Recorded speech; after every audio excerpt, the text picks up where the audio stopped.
Taurus, my earth babies, positive vibes, motivation, inspiration, elevation, love, light, positive energy, goodwill, peace and healing, abundance and prosperity all your way. Please like, share, comment, and subscribe. If this page has been a blessing to you, check out my link tree. Link is in the bio. I have some special treats for you. Your word of the day is the return to heart. It's time to do the things that you love to do. Stop worrying about fitting into the world's puzzle when you are a puzzle creator, when you are a creator yourself. What does your own puzzle look like within your life? It's going to be different than what everyone is doing.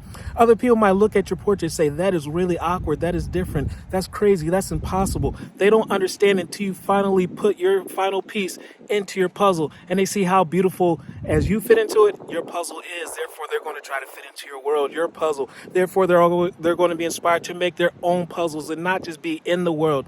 And not, we might be in the world, but they're not of the world. They're not just going along, get along, gang. Everyone came as original. And you showing the pathway to being an original is going to inspire everyone else to be themselves and leave their mark in this world. I breathe light and stick to the essentials of my soul, which makes sure that you're balanced and you're happy. This is your originality. In the present moment, I calm my thoughts and I focus on my heart. I find a space to be in your happiness. And where my light and greatness are, I find peace in inner silence. Love one another. Be kind to one another. Love yourself. I love you too.